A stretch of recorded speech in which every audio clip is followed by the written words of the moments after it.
this was a team I thought that our fan base could really get behind and be proud of. Welcome into the Scarlet Shootaround podcast, following the beat of Husker basketball. Here are your hosts, Blake and Mike.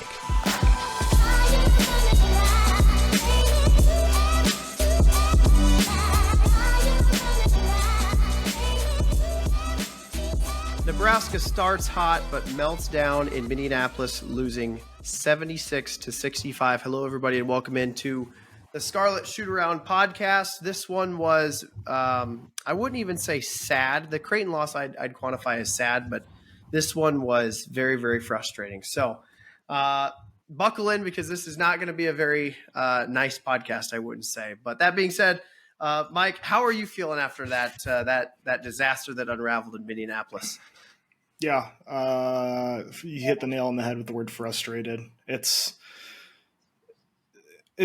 honestly so hard because you got a 15-point lead at halftime. We saw what Creighton did to us with a 15-point lead and just put us away in the second half. And apparently we can't do the same with what's possibly one of, if not the worst teams in the Big Ten. So yeah, it was a tough night. It was a tough morning to wake up and see the score again and look at the box score and take notes on this game. Yeah, it was not great. You know, it was totally and completely a tale of two halves, Mike, and we'll kind of get into this and start, breaking it down.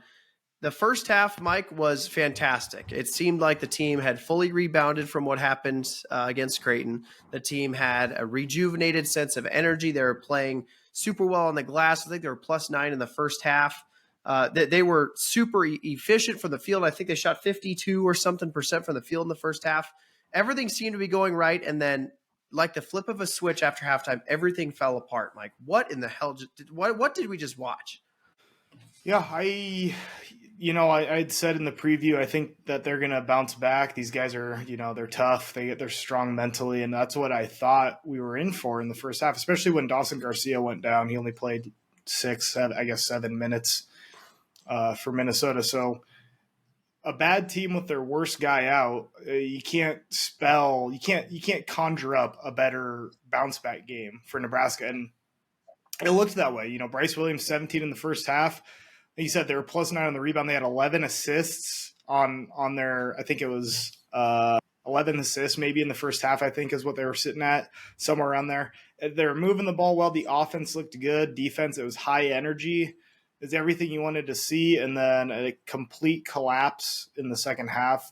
Lack of energy, lack of focus. They just looked flat. Came out in the first handful of minutes and turnover after easy bucket, and suddenly you're 5-6 minutes in the second half and it's a tie ball game again. So disappointing. Can't imagine how the players felt. I don't know. Can't imagine how the players or the coaches feel seeing that happen. It's got to be tough to witness. I know it made me sick to my stomach personally. So. And Mike, you mentioned Minnesota's best player, Dawson Garcia. A lot of us didn't see it on TV because of the prior game. I believe it was Maryland and Penn State went to overtime. But Dawson Garcia left the game early with an ankle injury, only ended up playing 6.5 minutes. So, losing this game, I think, is one thing. Given the fact that Minnesota's best player that was averaging almost 21 points a game didn't even play 25% of the minutes he could have played in this game, that is what makes this game so incredibly frustrating, because you would like to think that based on what we've seen so far out of the Huskers, that this is a squad that should be able to walk into the barn without their best player and take care of business. But we obviously have seen that maybe Nebraska is not as good as maybe we thought they were. Yeah, it's starting to feel that way. And I think I'm just noticing maybe we're a little more susceptible to guard play than I thought we were. I mean, I feel like their guards definitely got the better of our guards. Casey had an off night. I mean, I know Jamarcus Lawrence ended up with 16, but, he had 7 turnovers. It's just maybe that's what comes with not having a true point guard. But it looks like when it comes to the backcourt, we were sorely outmatched in this game, and that worries me for the rest of the conference slate for sure. You mentioned some stats. Tominaga goes for 4 points, no rebounds, no assists. He was flustered all night. I forget the name. Was it Cunningham? I forget his name off the top of my head. But Carrington. in his pocket, Carrington. He was in his pocket all night. I mean, just drenched all over him. And you could almost start to see that it was affecting Tominaga's psyche a little bit because, he went 0 for 5 from the field, 0 for 4 from 3, couldn't end up getting, any kind of free room to operate on the offensive side of the ball. And, we know what he brings to the defensive side of the ball, very average, if not maybe even slightly below. So if Tominaga isn't going to be taking, more than 6 shots in a game, Mike, I'm not really sure what our offense is focused on because this is a guy that was preseason All Big Ten. Obviously, he exploded last year, but now that he's getting intense following from Big Ten defenses, either Fred has to find a way to get him the ball and run him some specific sets that free him up, or Tominaga has to take a step in his own development and find a way to build himself separation in his own offensive game. Maybe the tape's out on him and how to guard him. 0 for 5, as you'd mentioned, 0 for 4 from 3. He only attempted 1 shot inside the arc. I think a big part of his game last year were his cutting ability, his backdoor cuts. He'd make move to the hoop, and he managed to find a lot of open space doing that. I don't see him doing that as much this year right now. I think that's hurting him. I think that's allowing defenders to play up in his pocket, as you mentioned. I'm confused where the offense is going to come from. Casey is obviously a big part. We had a couple of guys that went for double digits this game, but it's really confusing to me to see him only attempt 5 shots. And like I said, only 1 shot inside the arc. I understand he's a 3-point specialist, but you're not going to live shooting only 3s, especially when you're 0 for 4 on the night. So just really disappointing performance from him. I feel like he's just kind of been hot and cold this year. I know Creighton, he was kind of keeping us in it in the first half, but this game just was not a great showing. Actually, he was tied for team worst at -11. So just not great for him today. And Mike, going down some of the other stat lines, Bryce Williams obviously had a really nice first half, cooled off dramatically in the second half, but his final stat line, 18, 6, and 4, 8 for 16 from the field. He did make a 3-pointer. He did foul out at the end of the game. At that point, I think most Husker fans felt that the game was out of reach anyway. I think we were probably down like 6 or something with 2 minutes left. I don't remember the exact scenario, but Jamarcus Lawrence, as you mentioned, goes for 16, 7, and 1, going 5 for 9 from the field, 3 of 5 from deep. But again, as you mentioned earlier, had 7 turnovers. And, for any point guard play in the Big Ten, Mike, is obviously highlighted. But when you have 7 turnovers from your point guard position, it's really showing that this team is just suffering from not having a pure distributor at the one spot. Yeah, and I thought we'd kind of saw. I mean, especially in like the Oregon State game, a couple of games early in the season where I felt like Nebraska looked really good. I didn't see it as a drawback. I thought they were distributing the ball well. I thought they were taking care of the ball well. I know we had focused on rebounding and not turning the ball over, but here we are with 18 turnovers tonight against a team Minnesota was not good at taking the ball away coming into this game, but to have 18 turnovers, I can't imagine how many of those were in the first 5 minutes of the second half. It was just head scratching. I don't understand it, frankly.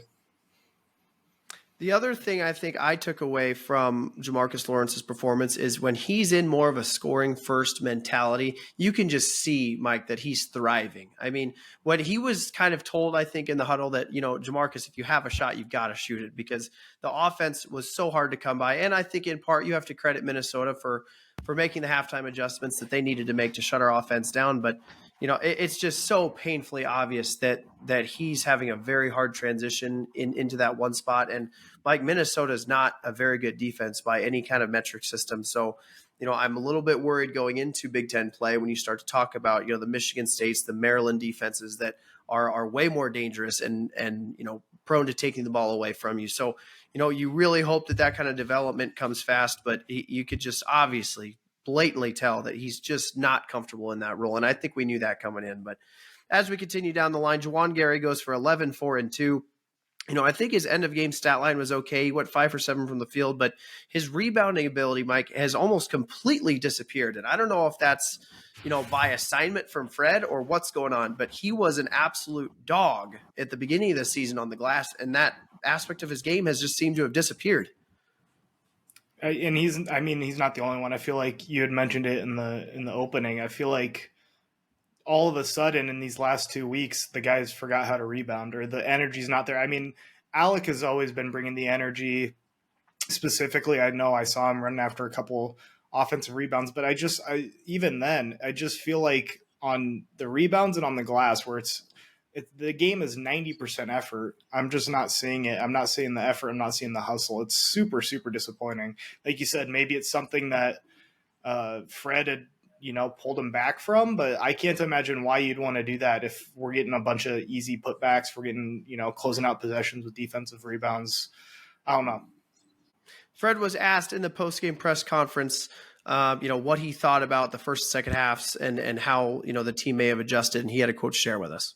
Yeah, I thought that was about as good as we played all year. That first half, we were flying around. We were getting every loose ball. Our blockouts were on point. We did a great job on the glass. That was our biggest nerve going into this game, was our offensive rebounding and physicality, and I really thought we neutralized that. And that got us out in transition. It got us on a run. We took care of the basketball for the most part in the first half, and then it completely flipped in the second. And it started on the first couple possessions where we went after loose balls with one hand. We went after a couple rebounds with one hand, and give them credit for coming out with more intensity than we did. So, Mike, as he said, they came out with much more intensity than we did. How is that possible coming out of halftime? Did this team just take their foot off the gas? Is there no killer instinct with this team? How does that happen in a road environment where you have a 15-point lead and their best player isn't available? I'm not sure I have an answer for you. I feel like, maybe they expect, Minnesota to fold over. They down 15.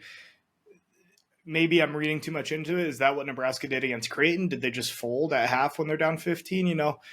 I don't know. But they obviously didn't bring it in the second half. Like you said, in a conference road game, to not get up and just put your foot on their neck and end the game in the first 5 minutes, go on a nice little 10-5 run or something and just stretch that lead out to 20 points and just put them away. To not see that, incredibly disappointing, worrisome. It makes me wonder where the mentality of this team honestly is, if they're willing to grind and claw back when they're down, or if they're willing to put bad teams away when they're up, because I'm not seeing it in the last two games either way right now, frankly. So Husker fans, let's hear from you. So that being said, it raises a lot of questions on this team, and we opened up this conversation to our followers on Twitter at Scarlet Shoot Pod.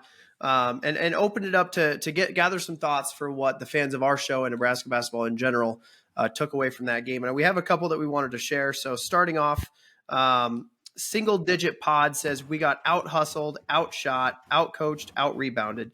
This tops the most frustrating loss I have witnessed this year, no matter the sport. And Mike, I really did agree with this statement to a T. Yeah, pretty damning.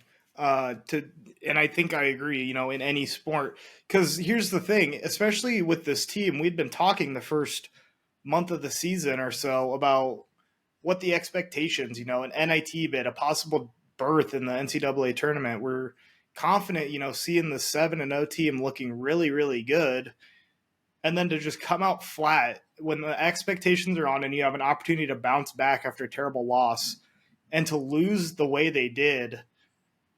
It was honestly hard to watch the second half. I didn't want to finish it. I didn't want to watch it. And to watch the highlights and see the box score today just didn't make it feel any better. So I guess they have another opportunity against, going forward, but tough one. I hear the pain.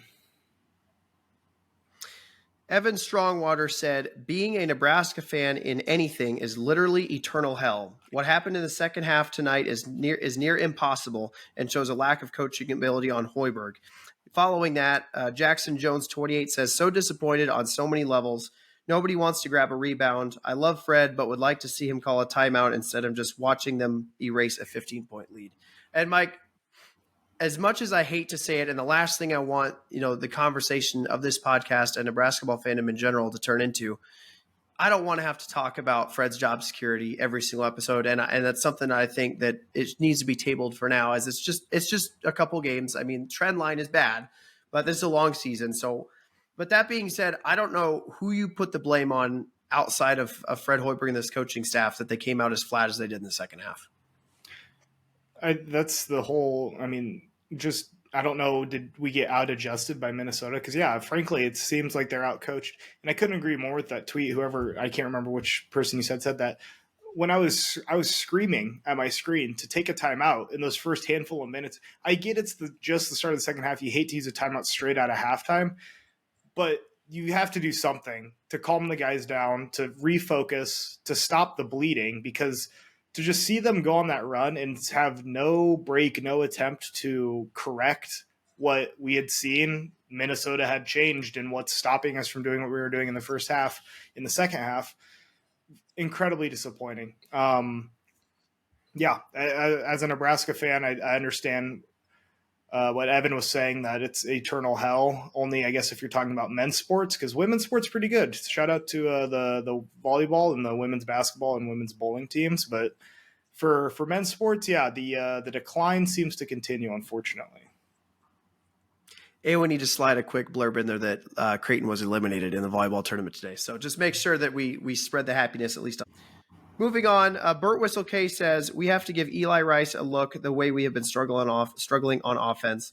Our defense hasn't been great, so even if he isn't perfect on that end, maybe he can give a spark. And Mike, I almost tend to agree. Now, if defense is going to be lackadaisical the way it's been, the main reason from what we've heard from Fred is that Eli isn't playing because he's been lacking defensively, right? But with the offensive threat that he can bring to the table, I struggle to see why when we weren't in that 8-minute scoring drought, it felt like at the start of the second half, that we don't just try something different. It did, it was mentioned, he didn't take a timeout. We didn't really substitute any kind of, offensive threats in. I struggle to understand why Eli Rice has become, a total non-factor when he can bring a lot to the table.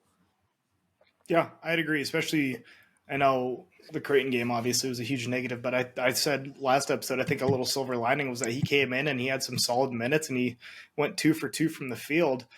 I think everybody knows he can score. As you had mentioned, the reason, as far as we've heard from the coaching staff, as far as he's not playing, is on the defensive end. Our offense looked miserable in the second half. Yeah, why don't you mix it up? Give the guy a shot, give him a chance, because we looked lost in the second half, frankly. And to get a guy that can get his own shot, like we know Eli Rice can, I think that could have helped. Maybe it makes the difference. Who knows? And helps the other guys, but I guess we'll never know because he never came off the bench, unfortunately. Alex Kidwell 47 says, the lack of support by the Huskers on the floor when Bryce got stood over and screamed at says it all, I think. And as much as maybe you don't want to look into this, I think it almost carries some meaning, because if you watch that live, you could tell that none of our teammates went over, tried to pick him up immediately. Nobody came to his defense. And it really raised the question to me that who are the alpha dogs on this team? Who is the leader? Who is commanding the huddle with 4 minutes left, in an important situation at the end of a game? I struggle to identify one. I really do. And that's a problem. Yeah, I feel like typically you'd kind of look to your point guard, but as we've said, we don't really have one. So who is it? And to not see, that's just, I don't want to call it out as being like a bad teammate. I don't know the team dynamics, whatever. I don't know how that all works. And it sucks. I'm sure the morale was low at that time, having blown a massive lead.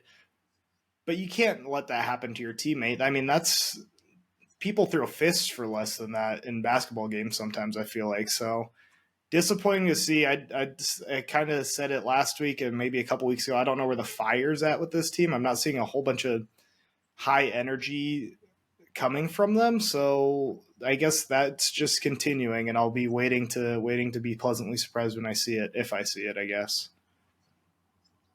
One more, and then we'll transition kind of and wrap up what we saw with Minnesota. Soy Smelliot, I think is how you say his name, says, this is clearly not a tourney team. I don't think we'll even sniff the NIT. Complete lack of mental toughness. Our defensive strategy of overselling post defense is leaving wide open threes way too often. And Mike, I tend to agree with that statement. Now, what I struggle to comprehend is when Dawson Garcia is not in the game and not dominating the post. We saw Ola Joseph kind of take over especially the offensive glass in the second half, but What is your opinion on our defensive strategy of trying to prevent the close two and selling out for threes? Because it seems like, and maybe it's just revisionist history, but the threes against us seem to be falling constantly. I think, I know coming in we said Minnesota doesn't have a ton of shooters. It sucks to see them shoot. I think they shot 32% on the game. They shot 46% from three in the second half. So it worked in the first half. They weren't making shots. We got out to a big lead. So what is there to be said about it? I don't know. I know we like to help a lot. I know, especially in the Big Ten, I feel like we talk about points in the paint a lot. And we outscored them by 8 in the paint, excuse me. And we were focusing a lot on holding them to that. So I don't know what to say about that. It looks great when the other team's not making shots, but when the threes are falling, you end up with a meltdown like we had last night. As far as what they said about not being a tourney team, not even sniffing an NIT, I don't want to resort to that yet. Obviously, we have 2 crushing losses in a row. There's a lot of season left. Let me dampen the fall a little bit. There's a lot of season left. There's a lot of time for these guys to grow as a team and learn how to play together. I'm not selling, the thought that they can make the NIT or the tournament yet. It's tough to say that right now after what we've seen in these last 2 games. But as I mentioned, there's a whole, that was conference game number 1. We're going to play a whole lot more. So we'll see what happens. I still have faith in the guys, but it's looking a lot bleaker now than it was a couple weeks ago. That's for sure. And I would say that in its current form and the way that the team is playing and structured right now, this obviously is not a postseason team. No postseason team goes on the road and loses to Minnesota by double digits after losing to Creighton by 30. That's not a tournament team. But that to Mike's point, there's plenty of season left. This team can learn how to gel. Lawrence can get comfortable in the point guard spot. Unfortunately, there's only a couple easy games left to try to figure that side of it out. But this team is not dead yet. There's plenty of time left. We don't need to fire Fred yet. We're not going to play the CBI just yet, although maybe, but it's too early to say that yet. So I just, as a spokesman of, the Nebraska fan base, as, someone who has a public voice now on this topic, everybody just needs to take a step back and just let's watch a little bit of the season. Watch a little bit of the season because, there's plenty of opportunity ahead to get better. And quite frankly, I don't know how it can get a whole lot worse. So let's give it time. Let's let it develop and let's see what comes of it. So wrapping up the Minnesota review, we shoot 45% from the field on 24 of 53 shooting, shoot 28% from 3 on 5 of 18, 80% from the stripe, going 12 out of 15. We have 18 turnovers and 21 fouls. Minnesota, on the other hand, shoots 47% from the field on 25 of 53 shooting, 32% from 3 on 8 of 25, and they only shoot 62% from the stripe on 18 of 29, difference being they had 10 steals, only 9 fouls, and 7 blocks. So Nebraska runs into a very disappointing second half in Minneapolis and loses again 76-65. So we'll transition into our Michigan State preview on the other side of the break. You are listening to the Scarlet Shootaround podcast.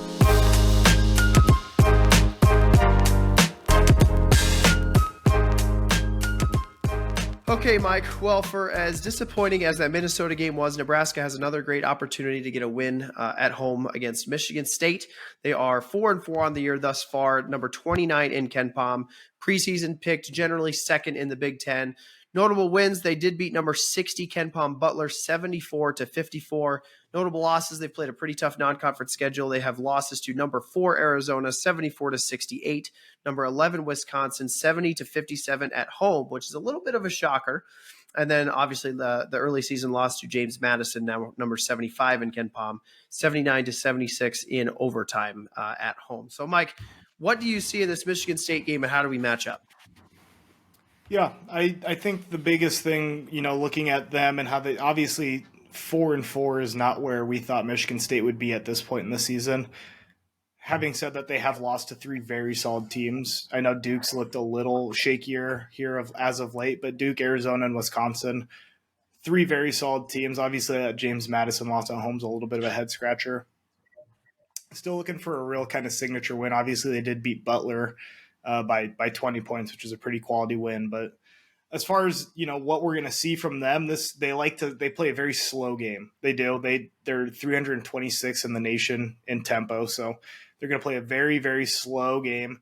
Part of that is more in their defense, because offensively they're pretty average at the length of their possession. Defensively, though, teams are taking on average about a second longer than the average to shoot, in nearly an 18-second possession on average, which is 318th. So holding teams to very, very slow games.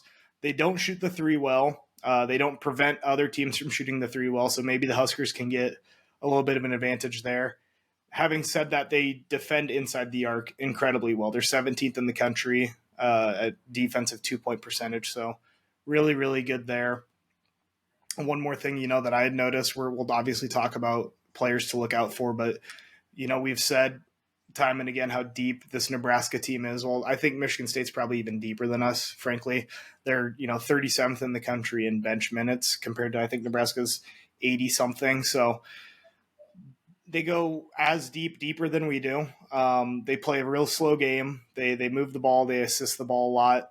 They don't shoot a lot of threes, but it's obviously a very solid team. They play really good defense. Tom Izzo is obviously a great coach, so we'll have to come with a good game plan, and hopefully we'll get something figured out between the Minnesota game and this Sunday at home.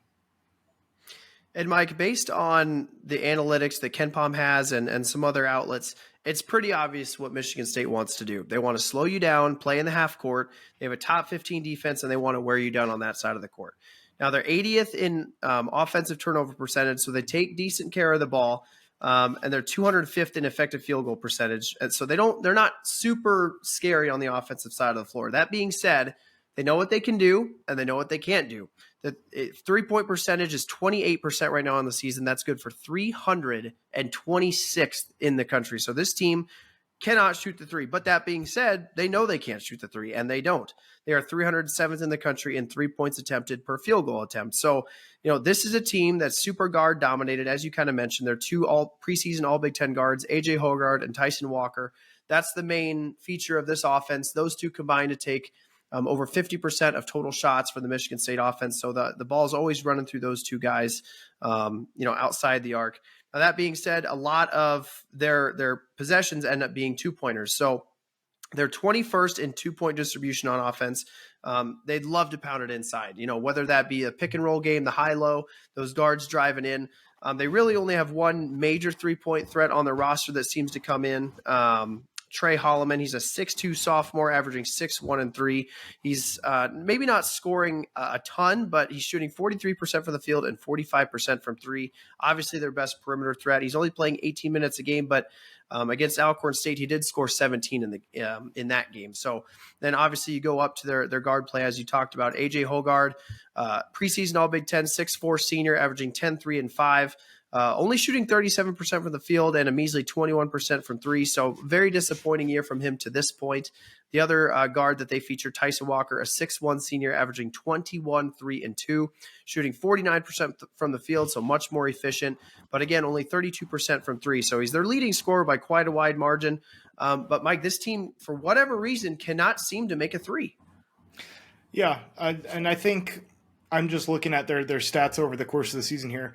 The one thing that's standing out to me, though, is that they're seemingly starting to attempt more threes. They've kind of actually settled into like the 17, 19 3 points a game region, but they're shooting a lot better than they did at the start of the season. They were shooting, low to mid 20s. They had a bad game against Arizona. Arizona's a great squad. But these last two games, Georgia Southern, they shot 30% against Wisconsin in a loss. They shot 37% from three. So, or 31, excuse me. So it's getting better for them. It's still not great, obviously, but if they're, as we've seen, Nebraska is going to try to take away the easy two and give up open threes. If they're going to start knocking them down, as you mentioned, Trey Holloman, Hoggard, and Walker, if those guys can start knocking down shots, could be a long game. We're talking about guard dominant play. They're actually 10th in the country in how share of points from the point guard position. 30% of their points are coming from the point guard position. So they're not going to score a lot inside with their bigs. It's going to be a lot of guard play inside out. So we'll see how the Huskers choose to defend that. Hopefully we have a good game plan. Again, Mike, defensively, the Spartans are 51st in the country in 3-point defense, 17th in the country in 2-point defense, and ranked 33rd in blocks. So, the Husker offense cannot withstand another 7 to 8 minute, 2-point scoring drought as we saw against Minnesota. We've got to find a way to create some offense against this team because they're not much of an offensive threat themselves. Now, that being said, they allow a lot of threes. They're 282nd in the country in 3-point attempts per field goal attempt on defense, and they allow assists on 57% of their possessions, which is 309th, in the country. So this team, they don't jump passing lanes. They don't get a ton of steals. What they do is they do not let you score inside. If you're going to beat this team, you're going to have to hit from three, and they want you to shoot from three, as we've talked about, 309th in the country. So, you're going to be able to run your offensive set through this, but you have to go into this game understanding that points in the paint are going to be very hard to come by. So can we see some value here in Rink Mast being able to pull the center out and maybe create some driving lanes? I feel like I've been saying that for every game now, and I feel like in the last handful of games now, Rink Mast has kind of disappeared on me a little bit. I'd love to see him do it. I know he's been attempting those threes. I'd love to see him knock down a couple, and I think we'd really see the center, whether it's Sissoko or Carson Cooper for the Spartans kind of get pulled out like that, maybe open up some driving lanes. We'll see. If they're giving up that many threes, though, I'd look for, we talked about how Casey hasn't attempted a lot of shots. He's kind of struggled here or there. He had a good game against Creighton. Maybe he can have maybe there's a kind of a chance for a bounce back game for him. Obviously, they're probably going to try to be in his pocket. Michigan State always has incredible athletes on the perimeter. So maybe we can find a way to get Casey some shots, though. I'd love to see that. Love to see him try to get some threes going and maybe get into a little bit of a rhythm at the start of conference play. So, Mike, Ken Palm is projecting a 70-69 loss. Bart Torvik, on the other hand, is projecting a 70-69 win for Nebraska. So that leads us to another spread prediction of a pick. Now, I think it'll probably be Michigan State -2.5, -3 maybe. But for all intents and purposes, we'll say it's a pick. Where are you leaning in this one? Trying not to be overreacting. Once again, not financial advice. Do with your own money what you will. But not trying to overreact from what I've seen from these last two games. But the way I'm feeling right now is the Huskers are in a bit of a tailspin. To get blown out and then to lose with a massive lead. Two very different ways to lose, but to lose in those ways back to back. Very tough.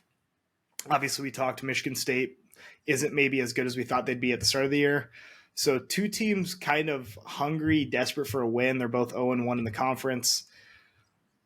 It's at home, which is always helpful. I'd love to say I think Nebraska's going to win, but if I'm going with my head over my heart, I think Michigan State probably wins this one, maybe by a 7-8 point margin. I think they're just going to lock down the Huskers. I think they're too good of a defensive team. We obviously struggled in the second half against a poor defensive team in Minnesota. So unless we come with a much improved game plan to somehow attack this Spartan defense, I don't see the Huskers getting a whole lot going on the offensive end. I'm actually going to take a little bit different route. Now, this is not something that I necessarily want to brag about, but I did predict a Minnesota win last game. So, riding the hot wave here. I'm going to actually take the opportunity to buy Nebraska a little bit low here. I think their offense plays into our defensive strategy. They try to work it inside, playing right into kind of how we try to play defense, help side, allowing a little bit more of the 3-point goal, which we've seen that they do not successfully shoot. Now, recency, a little bit better than they've been, as you mentioned at the start of the year, but not a team that wants to shoot three. And I think we're going to force them into a lot of that. I think that plays well. This is not a team, notably, that rebounds very well either. They're not a top 150 team on offensive or defensive rebounding. So, this comes down to, at this aspect, Nebraska has got to play with urgency on the glass. We haven't seen it in over a week, almost 2 weeks now. Our guys have got to want it more, and you can't coach that. You can't teach that. It's something that you just have to have.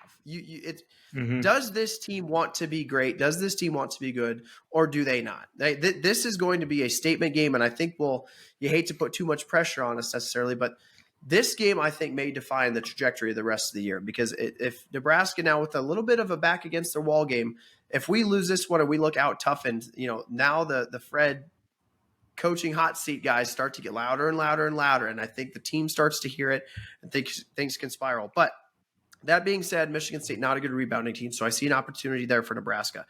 Very notably, Michigan State not a very good free throw shooting team, only shooting 67% from the stripe, which is good for 279th in the country. So if it ends up being a very close game towards the end of regulation, Michigan State struggles at the stripe, maybe giving us another kind of backdoor window to make this Husker victory. And finally, Fred and their team have been called soft for the past couple of days. You've heard lack of effort all the time. How is this team going to respond? Now that they're being called out for their toughness, for their lack of effort, how are they going to respond? Do they want to show up? Do they care about being a good team? And do they care about playing as a team? I think this game will show us a lot. I'm going to predict a Nebraska 76-71 victory over Michigan State, riding the ship a little bit and giving us a little bit of momentum as we have a very treacherous game heading into Kansas State here the following Sunday. So Mike calls a Husker loss. I call a Husker win. We're really hoping that this team can bounce back against Michigan State. You hate to say that there's a lot on the line, but this game has a lot of momentum riding on both teams. As Michigan State having a poor start to their season has a lot going into this one as well. So that is our Michigan State preview. On the other side of the break, we will get you out of here and talk about a couple things as we transition out. You are listening to the Scarlet Shootaround podcast.